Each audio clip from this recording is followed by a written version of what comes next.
Cela a d'abord été pris pour un caillou comme un autre. C'est au moment de déplacer des tas de déblais que le technicien conducteur de la pelle mécanique est intrigué par cette pierre arrondie. Il la met de côté et en l'observant à nouveau, il découvre un relief qui évoque la forme d'une oreille. Après nettoyage, l'observation fine révèle des traits qui émergent à peine du bloc. Le technicien avait raison, ce n'est pas un simple caillou, mais bien une tête sculptée, exemple unique à Bibracte jusqu'à aujourd'hui, de sculpture gauloise en rond de bosse. Seuls les éléments principaux sont figurés. Les yeux en amande, le nez en trapèze, la bouche comme un simple trait, les oreilles elliptiques, la chevelure à peine esquissée. La dureté du matériau et l'utilisation d'outils peu adéquats peuvent expliquer ce traitement sommaire. Mais on peut aussi avoir une autre lecture de ce façonnage en y voyant la volonté délibérée de lier le visage à la matière brute. Qui peut être ainsi représenté ? Divinité, évocation symbolique d'un ennemi vaincu, défunt héroïsé, personnage important de Bibracte, gratifié de son vivant ? Aucun moyen de le savoir. En tout cas, la découverte de cet objet dans le secteur de la pâture du couvent, c'est-à-dire en plein cœur du centre politique de l'oppidum de Bibracte, ne saurait être anodine.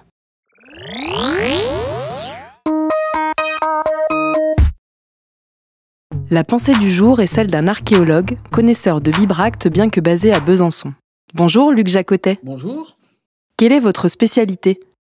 C'est l'étude des meules à grains, c'est-à-dire des moulins qui servent à transformer les grains de céréales, mais parfois aussi d'autres aliments, pour pouvoir les consommer, faire de la farine par exemple. J'étudie l'ensemble des meules à grains qui sont issus des fouilles de Bourgogne-Franche-Comté et j'essaye de comprendre comment ces outils ont évolué au cours du temps, depuis la préhistoire jusqu'aux époques médiévales et modernes. Qu'est-ce que nous apprennent les meules à grains ? Ce sont des outils en pierre et on choisit pas n'importe quel type de pierre. On va prendre des pierres qui sont un peu granuleuses pour pouvoir décortiquer, broyer le grain notamment. Donc, c'est des pierres bien spécifiques que l'on choisit. Alors, on peut aller les chercher au plus près. Quand on est à Bibracte, c'est dans la région d'Autun. Mais on peut aussi avoir des contacts avec d'autres régions. Donc, l'étude des meules à grains présentes peut nous informer sur les circuits de diffusion des différents matériaux aux époques données. D'autres informations qu'on peut avoir, c'est qu'on a des fois des meules qui sont des petites meules manuelles employées dans un cadre domestique pour nourrir la famille, par exemple. Mais on a à certaines époques des meules beaucoup plus grandes qui sont entraînées par des moulins à eau ou des moulins à traction animale ou des moulins à vent. Et là, ces meules n'ont plus le caractère domestique des petites meules, mais sont liées à une véritable production centralisée, parfois qu'on peut qualifier d'artisanale, et pour nourrir des populations plus grandes. Donc ça nous renseigne aussi sur est-ce que les gens produisent à manger pour eux-mêmes ou est-ce qu'ils vont aller chercher, par exemple, leur farine directement au moulin, etc. Quelle est la spécificité de Bibracte dans ce domaine ? Bibracte est intéressant à plusieurs titres. Le premier, c'est que déjà, grâce aux fouilles importantes qui ont eu lieu, on a un nombre d'outils très très important. On a entre 350 et 400 meules qui ont été découvertes.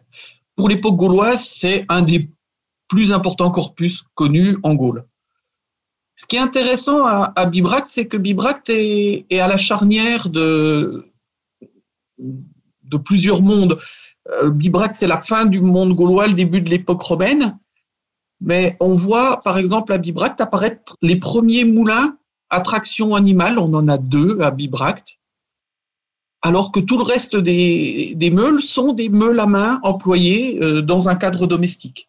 Et donc, on voit cette nouveauté qui est l'apparition de la mouture collective qui apparaît à Bibracte pendant l'occupation de Bibracte, pendant ce dernier siècle avant Jésus-Christ ou au tout début du 1er siècle après. Merci Luc Jacotet. Bonne journée.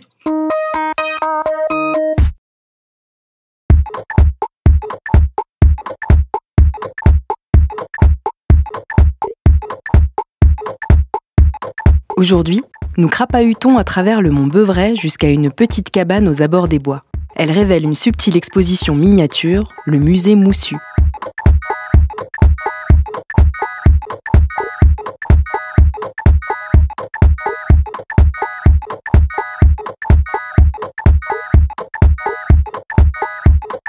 Tiens, lui c'est Jérémy Gindre. Il est artiste et écrivain, basé à Genève et co-créateur de ce musée inédit. Alors Jérémy, où se trouve-t-on ? Alors nous nous trouvons devant le musée Moussu de ce que l'on croit être le paysage du Beuvray, qui est un petit musée que nous avons monté Claire Faux, Maxime Lancien de la revue Paysageur et moi-même pour parler du paysage du Beuvray et de ses caractéristiques. Alors en 2013, j'avais été invité comme artiste en résidence pour étudier le site et rencontrer les gens et en faire quelque chose. Ça a donné un journal, ça a donné un roman et puis plusieurs années plus tard, quand il a été question de faire une exposition avec l'équipe de Paysageurs, on a aussi pensé à moi. Alors ce musée a la particularité de se trouver dans une cabane de fouilles en plein milieu du paysage, dans une ancienne cabane de fouilles qui est la réplique de l'original qui se trouvait sur le site lors des premières fouilles par Jean-Gabriel Bulliot. C'est un mini-musée, c'est un musée rustique ou vernaculaire fait avec les moyens du bord et qui est entièrement consacré, comme je le disais, aux différentes facettes particulières du paysage du Beuvray. C'est un musée qui est en fait conçu sur le mode du tableau comparatif, comme ça se faisait beaucoup en géographie quelques siècles passés, les tableaux comparatifs de rivières, tableaux comparatifs de montagnes. Là, donc, on a pris systématiquement plusieurs aspects du paysage en les comparant, soit avec des spécificités locales, soit avec des choses plus mondiales. Alors, on le trouve sur le site archéologique de Bibracte, au lieu dit le parc aux chevaux. Et en fait, il suffit de suivre les panneaux, il est un peu caché, mais quand vous voyez une petite cabane à l'orée des bois, c'est ça. Il est fait pour être visité vraiment de façon complètement libre, c'est-à-dire c'est un musée, il est ouvert 24 heures sur 24, il suffit d'ouvrir la porte et de la fermer en partant pour qu'il n'y ait pas de renards ou de fouines qui viennent s'y installer. Mais c'est le principe du musée rural, rustique, comme je le disais avant, où en fait il n'y a pas de dispositif qui est mis en place, il suffit d'ouvrir la porte et en espérant qu'il fasse jour. Sinon, amenez vos lampes de poche, mais il se visite le plus simplement possible.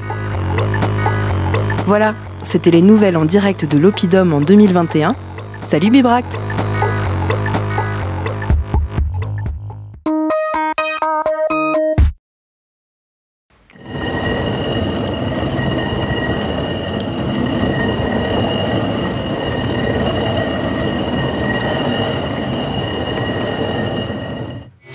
C'était donc le son du jour.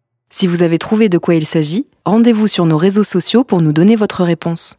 Il est temps de se dire au revoir et à bientôt, à Bibracte ou sur notre site web bibracte.fr. Sois véloce!